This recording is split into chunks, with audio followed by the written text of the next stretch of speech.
Welcome to Face to Face. This is a show about change and about what's next. It's a show that wants to ask questions, peel back the layers of our average everyday experience, and go beyond scratching the surface. We interview amazing people with incredible ideas and stories who have done wild, weird, and wonderful things. Remember that imagination shared creates collaboration, and collaboration creates community, and community inspires social change. I'm David Peck, and this is Face to Face.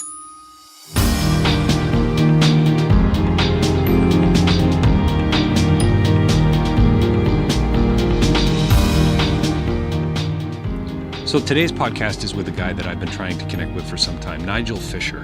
He just got the Order of Canada, and he is a guy that you really are going to have to listen to carefully. He has an incredible amount of experience in the not-for-profit world, in the UN world. He has been the assistant to the Secretary General for Humanitarian Affairs in Haiti, Syria, Rwanda. The list is kind of endless, actually. And a couple of things he talks about. He talks about why people all over the world want an education for their kids and how they want jobs. That's the great leveler, says Nigel. It's a great interview. He's an incredible guy. You're going to love him. He's coming out in a film not too long from now, and you want to hear more about that. Check out my site, davidpecklive.com. Real Change is Incremental is flying off the shelves, folks, so you better get your copy now. We'll talk to you very soon. Well, welcome to Face, and today we have a very special guest with us, Nigel Fisher, formerly the UN Humanitarian Coordinator for the Syrian crisis. And I believe, before we get into it, actually, Nigel, thank you for joining us today. You're very welcome. I think I do need to do an online apology. So just so everyone out there in podcast internet land knows, we've actually done this interview before, or at least a version of it, and it wasn't recording. So one day, you know, the way I'm going to put this one out there is one day the technology is going to be great once they get all this figured out. Anyway, thanks again, Nigel. So you just came home from Ottawa. You've been working with the UN for many, many years, Haiti, Rwanda, many different places around the world, difficult situations. You must be riding a bit of a high coming back from the Order of Canada award. Congratulations. Thank you. Yeah, that was wonderful. I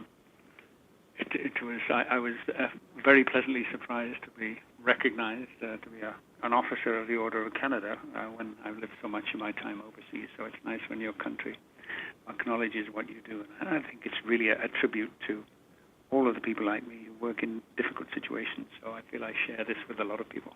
Is there a sense? So I think I had made reference to this before in conversation to you when I sent you a note. I think you had a few days left at the UN when you were in Syria still, and the note said something to the effect of, I won't be responding to your email for the next 20 years.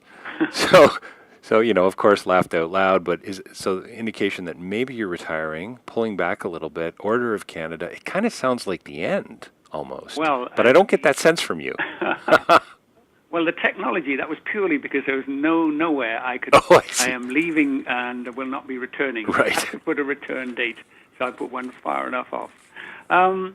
It is. I think probably it is the end of my career of going overseas long term with the UN. I don't think it's quite the end of being involved in the humanitarian enterprise. I'm very interested in seeing where it's going. I have my own views about what we do in the humanitarian world, how it should change. And so right now, I've been out almost a month. So it's the pause that refreshes and see what comes next. So right. I'm not ready to put on my slippers or sit in my rocking chair just yet. No, that's excellent. Do you smoke a pipe? No. No pipe? But you have the slippers, no doubt. Yes. Yes, but I have not brought them out yet. So, you've said to me in our last interview, in our last conversation, that, from a humanitarian perspective, around the world, when you look at all the different troubles, we do a lot, I think was the direct quote. You said, we do a lot, but you weren't convinced that we were asking people exactly what they might need in these kind of responses, these multilateral kind of government-wide, country-wide responses. Could you expand on that? Yeah, I can't emphasize enough the courage of so many humanitarian workers who go into the terrible situation and try and make life better for the people who've been affected. I mean, it is really something that I feel strongly about. It is possible to make a difference even in the most horrific situations. So it's really been an honor for me and a pleasure to work with so many people trying to do this. Mm-hmm. I must say, that said, I feel that there is need for perhaps a modified or different approach to what we're doing.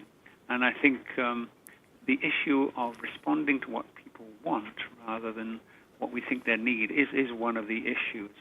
My experience has been in many decades of working in humanitarian action is if you ask refugees or displaced people or people who've been affected by conflict or disaster what they want, there's a pretty consistent response, and it focuses really on two things. They always say, I want an education for my children. Maybe my future's finished, but I want a future for my kids, and that means education. And I think that's important because a lot of people don't think of education as a first-line humanitarian response. So that's one. Right. And I must say that getting kids back into school is also a great way of starting to help them recover from the trauma they have witnessed, because it provides stability, it provides continuity, it provides a caregiver, a teacher who can watch over them. So that's one. The second is when you ask adults what they want, they don't ask you for a tent, shelter, health care, food, blankets. They need all of those things, and I'm not for a moment decrying that they need those, and they're very important. What they do want, though, is to work, and they want to work to earn some money. For them, this is part of the process of restoring a sense of self-worth. If you're working and are paid, then you can decide what to do with what you earn.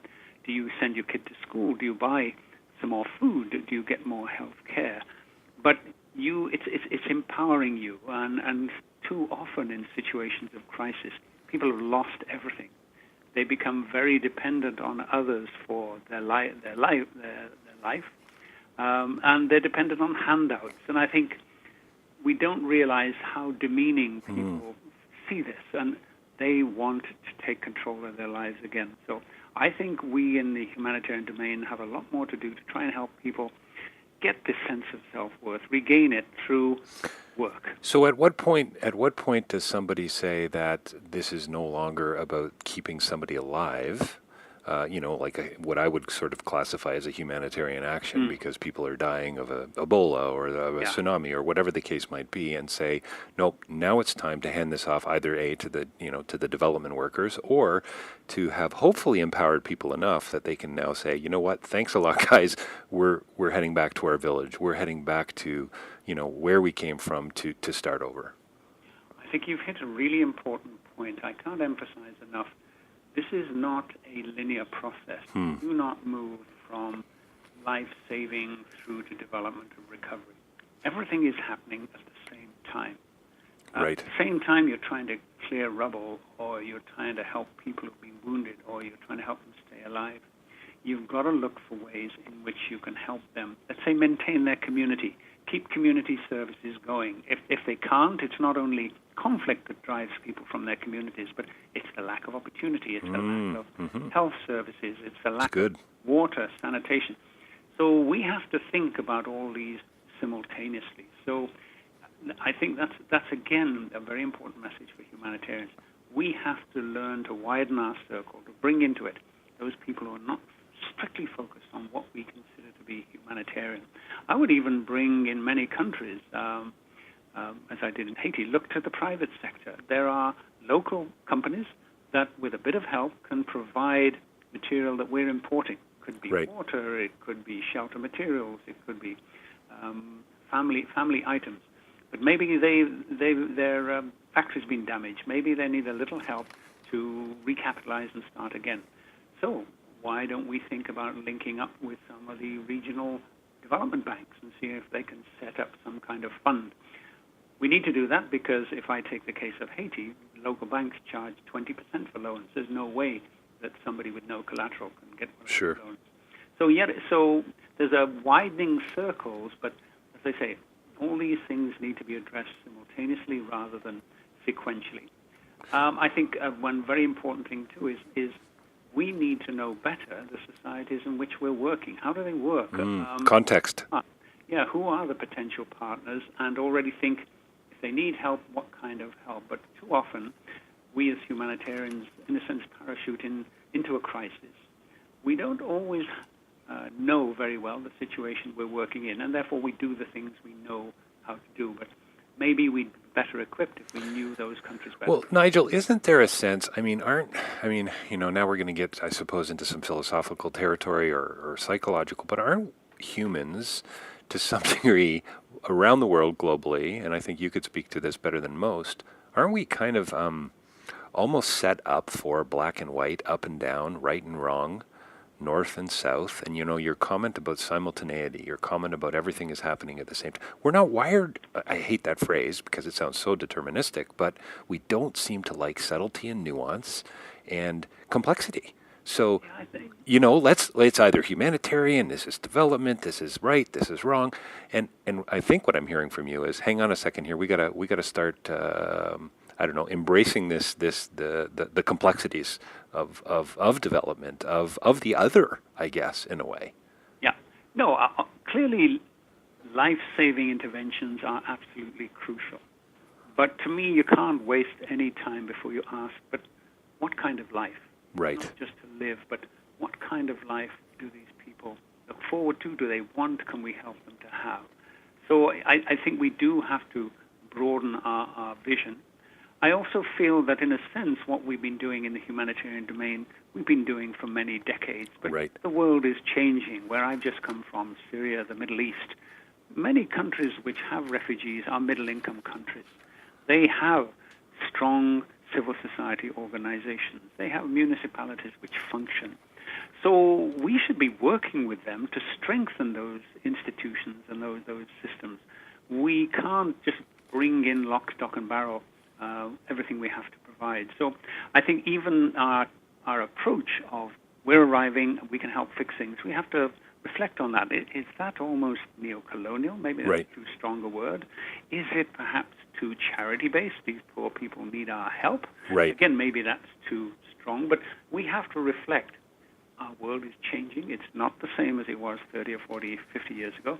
We have to change with it in how we respond, but above all, how we help people to help themselves in these crises. Do you think development workers, do you think humanitarian workers and people, at the top down and bottom up, so leadership and grassroots, do you think we're listening well? When you read what is written, you would think so. Interesting. Okay. When you see the references to solidarity, to empowerment, you'd think so. But from my experience, I would say in the height of the crisis, people, in a sense, revert to what they know. Right. That's providing stuff to survive. Oh, we don't have time to sit down and find out who our partners are. We don't have time to organize, etc. Now, that's a generalization. Some organizations are trying to do that. But I would say, as an enterprise, let's say, the humanitarian enterprise is not really configured around, hey, we're here to help others help themselves. It's not to do it ourselves. Kind of almost, that kind of comes back to sort of that parachuting in. Yeah, and as I say, the world is very different, where it was a rich North helping a poor South. There's a lot happened in the world in the last half century and less, and there are many more capabilities all around the world. There are new dynamics. There's the global South. Countries themselves, when they're helping each other in the South, they are much more sensitive to the issue of solidarity. They don't want perhaps the kind of charity they perceive that we sometimes provide. So it's thinking through.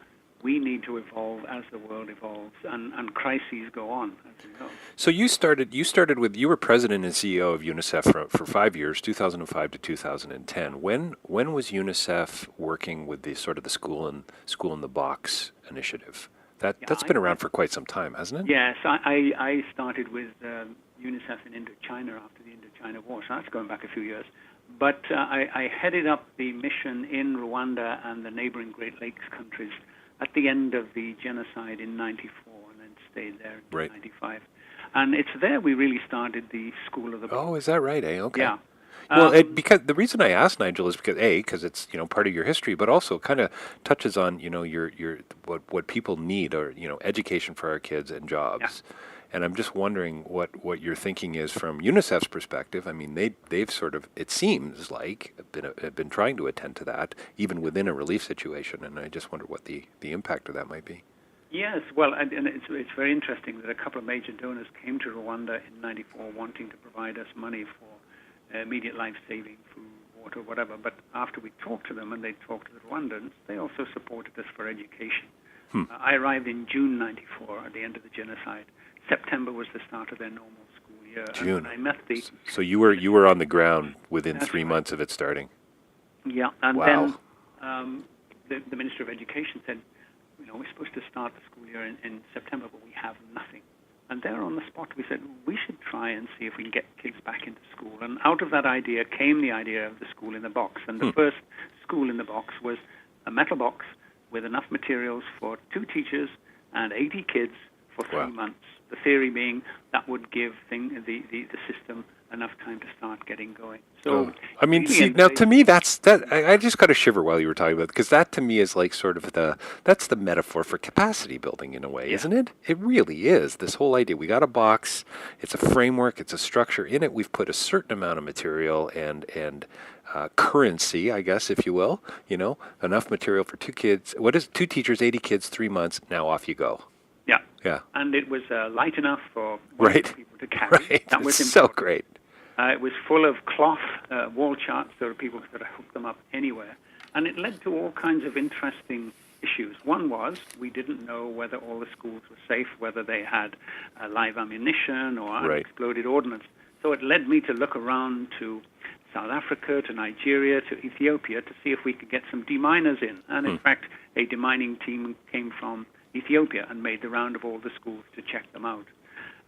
Another interesting aspect was we were scouting around in the camps outside Rwanda as well as within for people with the right level of education to be teachers, because there were so many teachers who were lost. We started training them, and we also talked about the trauma that kids had suffered and what they as teachers needed to do to help those kids. And almost at the end of the first class, one teacher said, a woman, "But what about us?" And then she said, "I've been raped. I've lost my children. What about our trauma?" Right. And I ended up setting up a whole sort of counseling program for teachers to help them deal with their own trauma so they can help kids. So it just spiraled into a whole range of other, I wouldn't call them ancillary, but essential elements that we hadn't even thought of when we started this. Well, and that, to me, sort of speaks back to this whole idea of listening as well. Clearly, you guys were listening. I mean, your donors were listening. They were paying attention to the people they were speaking to on the ground, because they came with one thing in mind. Here, we want to write checks for this, but we're open. It sounds like they were open. They were, yes. Yeah, and then he ended up helping to, well, it sounds like they had led to a fair amount of, some pretty amazing seeds being planted, relational stuff going on, reconciliation. It was wonderful to see those kids going back into school. And as I say, in every crisis since 94, the School in the Box has become really a standard part of what UNICEF does and back-to-school programs. When I left to head up the Afghanistan operations after 9/11 in September 2001, we started immediately thinking of back-to-school programs in Afghanistan. And under the Taliban, there'd been 100,000 boys in school, and then we had some hidden home schools for girls, but no more than 10,000. That's 110,000 in total. When the school started in March 2002, 3 million kids went back to school. Wow. 1 million of those were girls. That was about the only time I saw President Karzai cry, and that was the opening. But something very special. Wow. Yeah, it's pretty interesting. Why do you think these groups, I mean, to me, it's, this is something we could talk about for hours, but just why are they so afraid of education? So afraid of empowering. I mean, you want to build a society. It seems to me you have to educate one way or another, or are they afraid of a particular kind of education, Nigel? I think the kind of education you found in the madrasas run by the Taliban in the late 1990s, it was very much rote learning of the Quran and then strict religious memorization and education. What we try and do, it's not just about getting kids back into school, is how are they learning and what are they learning? Right. And so it's about questioning. It is about helping kids to inquire. It's about helping kids to work collaboratively. So we always emphasize not only the content, but the process of learning.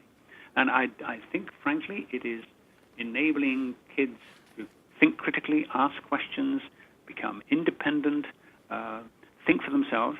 Frankly, I think those are not what those people who want to control minds really want. Yeah, you gotta paint outside the numbers, right? That's right. That's Yeah. right. Yeah, absolutely. I was with an artist friend of mine recently, and he thinks we've completely screwed our kids up by teaching them how to paint within numbers. He won't. He doesn't advocate for it. He's not behind it in any way. So he's much more into this whole idea of basically taking a piece of charcoal and scribbling on a piece of paper and building something out of that instead. What are your thoughts on, just with, this most recent donation from Bill Gates to attend to the Ebola crisis in Africa? I mean, you must have some thinking around that. But what I'd like to ask you about is the bigger implications of this. I mean, this isn't about Ebola, really, it seems to me. This is about an infrastructure that in some countries is clearly either not even there, non-existent, or completely in tatters. Yeah, well, one thing I hope it's not is about pulling up the drawbridge to protect ourselves. Right. Which seems to be the attitude on the part of some people. It does, That will not keep disease out. So we do have to address it, and obviously, again, we have to look at Ebola and how to treat it. But again, underlying the spread of this disease are the basics that crop up again and again in terms of communicable diseases, waterborne, water-related diseases, lack of clean water, lack of appropriate sanitation. I would say lack of health education. The most important single thing that people can do to protect themselves from disease is wash their hands. That requires knowledge, it requires soap, and it requires water. So again, we have to deal with the immediate crisis, but that is not sufficient. We have to go back and look, how can we help people get clean drinking water? How can we separate the locations where people go to the toilet and get their drinking water? Because quite often people will go to the toilet by a river and then bathe in it, wash their clothes, drink the water. So how do we go through that process of education while we're dealing with the crisis itself? Obviously, you need intensive division of labor. You need your health specialists to be working on treatment, but you need health educators, social workers, you name it, and anybody who's dealing with people in their communities to understand how they can help them. A couple years ago, Dambisa Moyo wrote the book Dead Aid, and in it, I believe I should have actually cracked the spine off my shelf here. She says something to the effect of that humanitarian aid has been an unmitigated disaster in Africa. And here's this Tanzanian woman, economist, trained, I believe, under Paul Collier, I believe, says, we've wasted our time, we've wasted our money pursuing relief and pursuing development in this way. Well, she focuses probably more on development.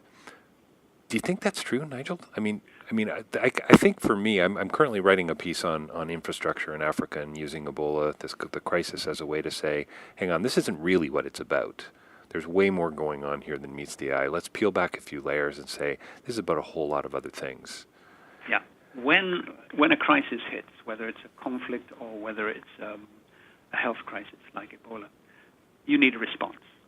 And humanitarian actors respond quickly and respond effectively. As I've said already, I think there's a lot of changes we can make, but therefore I would not say it's an unmitigated disaster. But I would say, as I said before, there's a lot that we can do to change. Humanitarian workers need to be more open to a range of other simultaneous actions that need to go on.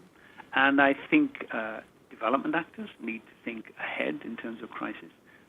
What should we be doing to help prepare for and mitigate the impact of a crisis? Those who are concerned with good governance, the rule of law, I think they have a role to play, because so many disasters are either caused by bad governance and exploitation or exacerbated by poor governance, by the lack of rule of law, by inequity. So again, it's not a one-size-fits-all. Right. I don't think you can blame humanitarian aid for total failure, but you can say it has to be accompanied by other interventions before, during, and after, and the humanitarians themselves can think out of the box as well. There's a sense, it seems to me, in which so we need to listen to others outside of sort of the humanitarian and the relief and the development communities, but there's also a sense in which we have to listen to each other within the community. Would you not agree?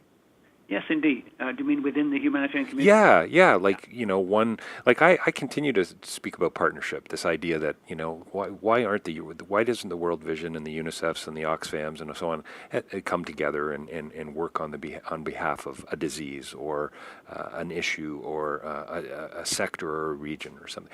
And I think we're starting to see more and more of that. Certainly a lot more people talking about it. And we've got the Humanitarian Coalition now here in Canada and so on.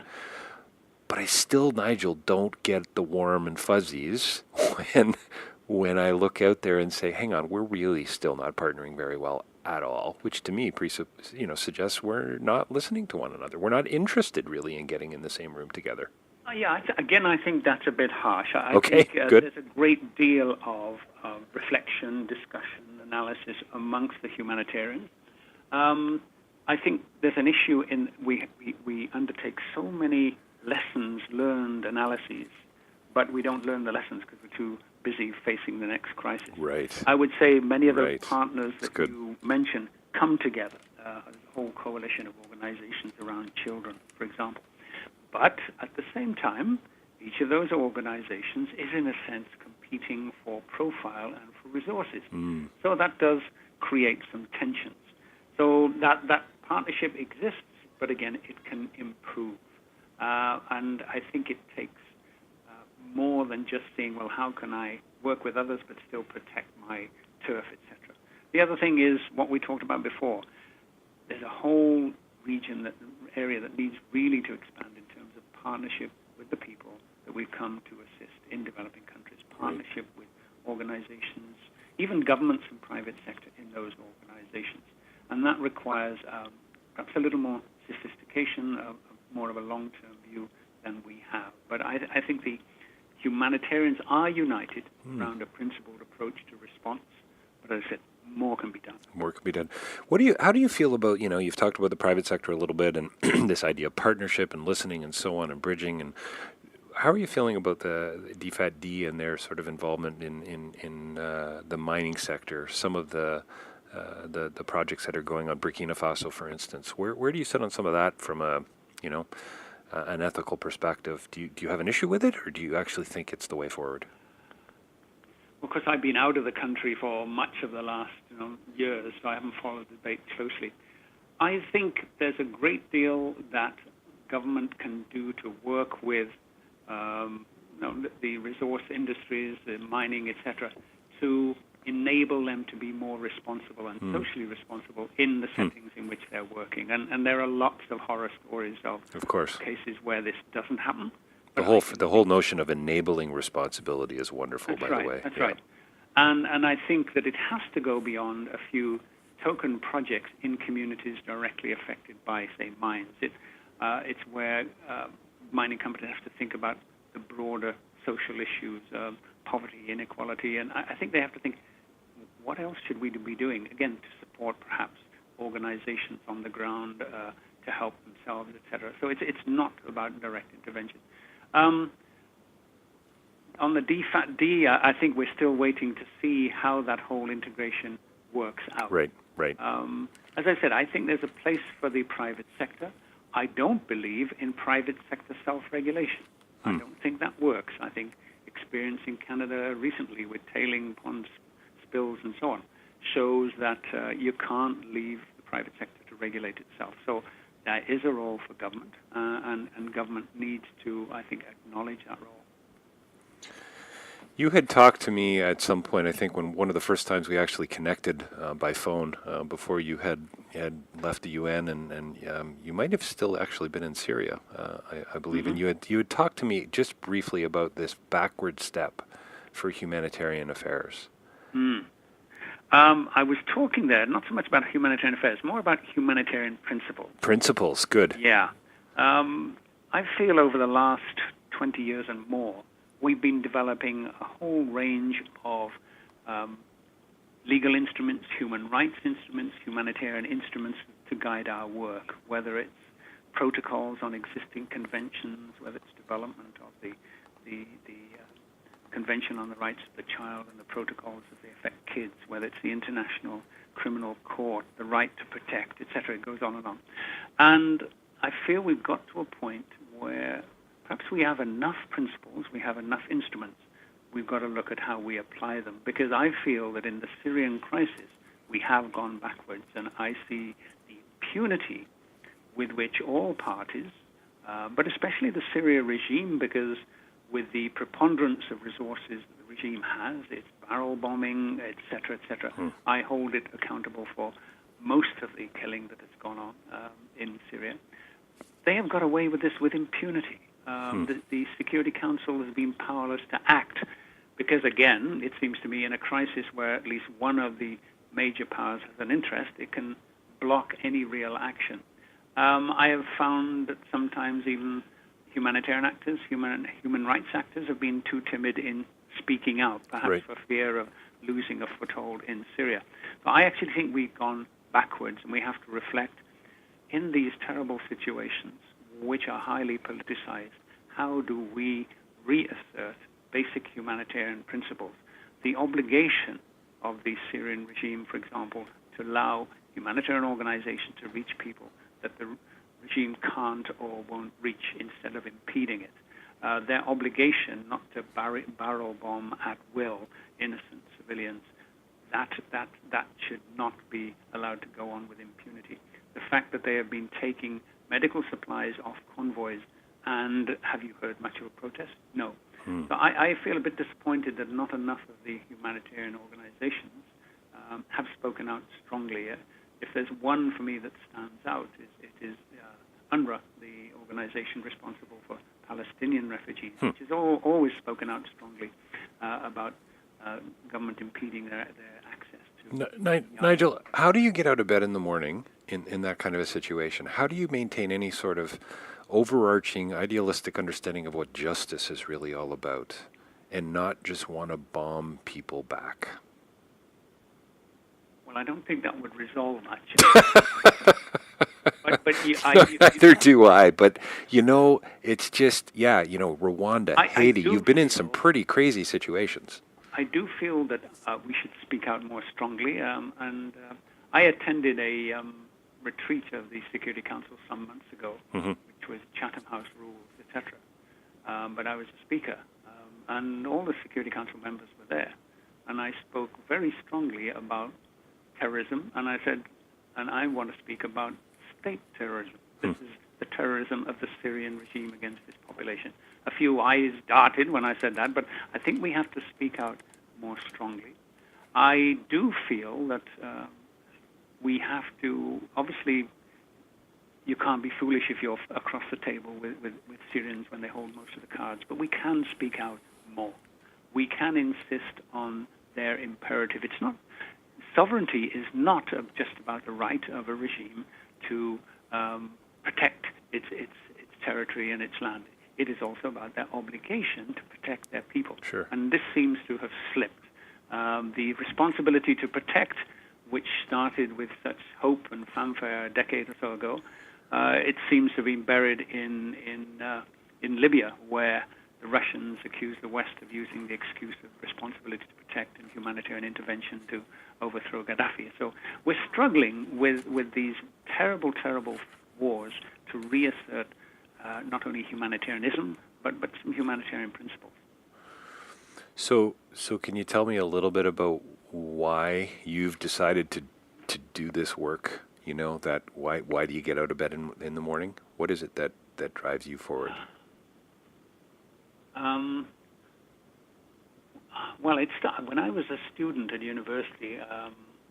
University was near a mining area, and one day a heap of coal tailings collapsed on a village in Merida School, and wow. Volunteers were asked to go out and help, see if we could dig out anybody. I went there. And where? Sorry, Nigel. Where was this? This was in Wales. Oh, okay. I was at the university in Wales. I grew up in the UK. And this was a little town called Aberfan, and where the entire school was buried. And it really, I can see it to this day, the Krieg lights as we worked at night, and I bet. whistle going whenever they found a child, and always the child were dead, children were dead. We'd stop, allow the child to be taken away, and then continue. And I felt very strongly, we need to help people in such crises. So when I came up to Canada, after graduating with my master's, my wife and I went on QSO, and we got hooked on the international life. But after some years, I somehow felt there's more we should be doing, and it was to me, the appeal of the urgency of crisis, that if you get it right, you can do something very quickly and very necessary for people in need. And I guess that was the appeal, to go into a crisis and be able, if you can organize things, you can get very quick results. Very quick results, yeah. And even in the midst of mayhem, you can always find something good, something happening, some human quality that you can hold on to. So I get up in the morning because I'm an optimist. To me, in the kind of work I do and humanitarians do, if we were pessimists, we would drop out. Right. Early on. So you have to be an optimist and look for the best. Yeah, Definitely I'm a 10% bottle full person, not a 90%. Right. I've often described myself as a hopeful cynic because, maybe cynic's not the right approach, but maybe a hopeful realist, I suppose, might be a bit of a better way. Because I'm idealistic to the core and think this world can be a better place, and there is this thing called justice, and yet you don't have to read too much into Al Jazeera's website or BBC's website or the Globe and Mail to say, maybe I'm wrong. Maybe I got this one wrong, But on the other hand, you can always find things that give you hope. You absolutely. Mayhem. Yeah. Still, the World Food Program is feeding 4 million people a month. Yeah, it's amazing. In Rwanda, we were able to reunite tens of thousands of children with family members or relations. That's great. Get them back to school, help them recover. So you can do things. And I think for a humanitarian worker, at least I hold on to certain images which I have fixed in my mind of that first kid that we reunited with his mother in September 94, or that family we helped in Syria. And you hold on to those because you need to give this general work you're doing some human face. And I think that's what a lot of people. Didn't you tell me that you have a picture of that child in your office? Oh, yeah, I have a picture of that child, but what I do have is a picture of the hands of two children who are holding hands, and each of them has their identity bracelet on their hands. They were two unaccompanied kids where we were trying to trace their families, and we took pictures of all these kids, but I just took a picture of those two hands, and I have that in my office. That's amazing. Believe it or not, we're sort of coming to the end of our interview. I think I could do a 2.5-hour podcast with you without taking a breath, pretty much, Nigel. Well, maybe we can do Mark 2 sometime. I think so. But before we wrap up, I want to. I don't want to end on a negative note. I certainly don't want to do that. But one of the challenges I find doing this, teaching at Humber, young students, trying to raise money, putting on events where you're hoping to plant seeds to, impact and change the way people see the world. I don't know. There just doesn't seem to be that many converts. And I think, it's kind of interesting coming off the whole hopeful cynic, kind of hopeful realist commentary. But how do we get people to care more? And I don't think that necessarily has to translate to their checkbook. I mean, how do we get people to donate more money? But how do we get folks over here more connected, more involved, more concerned about others, concerned about their neighbors? Yeah. I think beyond the theory, beyond learning how things work, I'm a strong believer in stories. So I speak a lot to young people. And I speak to overall what we're trying to do, humanitarian law, etc. But I also give them stories. I try and explain the situation, whether it's the political dynamic, security dynamic, as well as humanitarian dynamic. I try to explain why I think it's important to help people. And I make the point, surely we all want to help others become our partners in aid or development or whatever, instead of depending on us. I also try and bring it home to Canada, and I don't think many Canadians know that we have a developing country right in our midst, and it's our Right. First Nations and Sure. Aboriginal people. Sure. When I was with good. UNICEF, we did a study of Aboriginal child health and then plotted the results against developing countries. And our Aboriginal First Nations kids came 67th on a list Wow. of developing countries. So far from being the OECD country we think Canada is. So we could bring it home. And then I think it's important to talk about engagement. As you say, not just money. Why is it important to you to get involved? What difference does it make to you whether your neighbor is doing well or not? And I think having that discussion, not just appealing to people's emotions, but also appealing to their, in a sense, their reason. Say, look, let's talk about this, and Right. let's Yep. treat people as adults, and let's discuss why this is important. This is not just charity. This is mutual responsibility. It's benefit. I find that works pretty well with a lot of young people.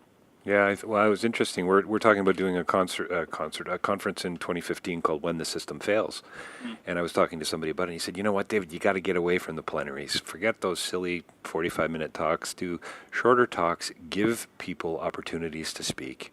People opportunities to do panel discussions, to ask questions, to get into rooms, to do breakouts. And I don't know, there's something kind of hopeful to me about that and deeply relational as well. Yeah. And kind of echoes what you're saying here, give people this opportunity to connect in a way. And I think you're right, so right about the storytelling side of things. Well, I think just besides asking why the system fails, you might have a second part is, and how can it succeed? And how can it succeed? Yeah, and I think that's how the conference would kind of end. Yeah. Yeah. Nigel, tell us a little bit about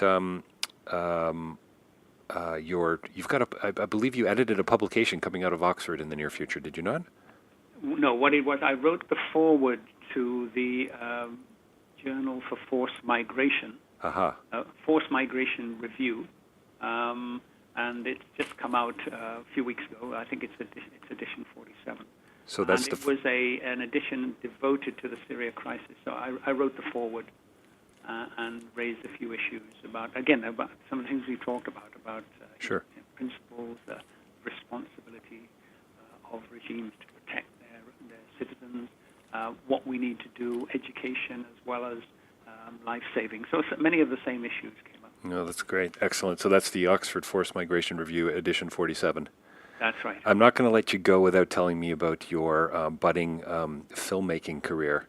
You've got to tell me a little bit about Sean Penn's new film and your connection to it. Yes, well, as I wonder what to do next, I think I'll stay engaged in especially the issue of humanitarian reform. However, side issue, when I was in Haiti, I met Sean Penn and became friends with him. He came down and started up an organization to help displaced people. And we've stayed in touch over the years. So back in April, he sent me a script of a film he is directing called The Last Face, and asked me to comment on it because it's about a human rights worker and an emergency worker in a crisis. And he wanted it to be as realistic as possible. So I gave him quite a few comments. And then a few months ago, where we're now, probably in early July, late June, he wrote me again and said, "I've written it apart. It's yours if you want it." So I get to be the supervisor for a human rights worker played by Charlize Theron. So I have a amazingly long 5-minute scene with her. So I don't think it's going to get me an Oscar yet, but it's a fun thing. Well, you never know. So yes, first Oscar for somebody over a certain age. That's right. Whatever. Yeah. Former UN, humanitarian. Maybe there's a special award for guys like you. There you go. So I'm off to Cape Town in the middle of October for 15 days to do a shooting. Oh, that's amazing. That's so great. I'm so excited for you. What's the name of the film? It's called The Lost Face. The Lost Face. Yeah. Wow. Well, that's pretty darn cool, I have to say. I think that's a nice end on a pretty positive note. Nigel, thanks so much for joining me today. I can't believe the stories you must have to tell. I mean, I hope you're thinking about a book. I hope you're thinking about a film, a documentary, something that will help to tell the story of what you've been up to for the last 25, 30 years. I think that would it would be a welcome thing for sure. To think how to make it interesting. Yes. Yeah. Well, maybe Sean Penn can help you with that. There you go. Let's just wrap it up here. A quote from Stephen Lewis. Quote, Nigel is a sublime humanitarian and multilateralist, tough, principled, creative, compassionate, and indomitable. He's served in the hottest of hotspots and never wavered. He does Canada proud. Close quote. I think the Governor General also thinks the same. So again, congratulations on your Order of Canada, and really appreciate you spending some time with us here today, Nigel. Thank you, David. I enjoyed it.